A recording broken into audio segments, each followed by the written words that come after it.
They say the business of business is business. And this being an election year, the business of politics is booming. Now, with the cost of political living rising faster than Atwoli's voice, many Kenyans are worried about their futures.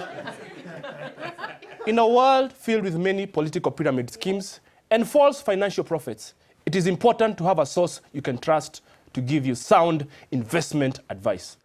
Unfortunately, at TMI, we don't have that. What we do have is a man who has survived Nairobi through guile, luck, and guesswork.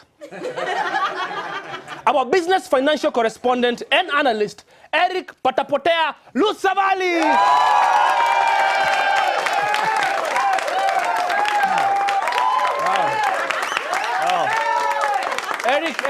Eric looking sharp, eh? Asante. What's happening on the Siasa stock exchange? Asante sana Tai, there's a new share on the market that is giving the traditional stock of tribe and youth a run for their money. The women running mate stock. It is the hottest commodity on the stock exchange.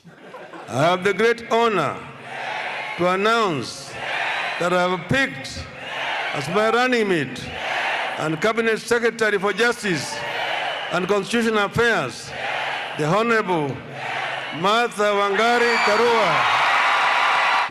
That announcement by the Azimio CEO has sent the market into a frenzy, despite those Karua shares having had their own issues in the past with the tobacco and Anglo-leasing markets. But right now, everyone is buying the women running mate shares. Ruben Kigame has also unveiled Aileen Ngendo as his running mate. Isaac Ruto has settled for 29-year-old Doris Chepkoech Cheborgei as his running mate. Cleophas Malala, vying for governor on an ANC ticket, settled on Beatrice Inyangala as his running mate.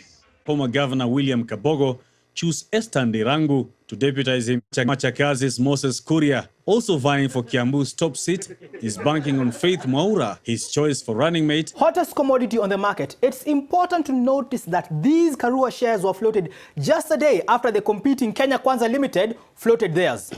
I present to you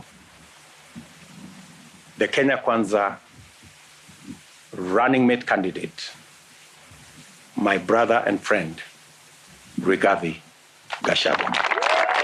So Eric, with that announcement, what has the reception on the trading floor been like? Well, Tai, according to this, while many have celebrated the news of the floating of the Karua shares, as a first, the Gachagua shares have been met with apprehension in certain quarters due to previous accusations of insider trading and the resultant dip in investor confidence. It is reported that detectives arrested Gachagua over a corruption case where he allegedly registered 49 companies that he used to trade with various agencies in an intricate web that saw him win tenders worth more than 12 billion shillings. Wow, I mean, that must make investors very jittery. Yes, Tai. And speaking of jitters, some of the early investors in the Azimio Limited are not too happy that their stock did not yield dividends.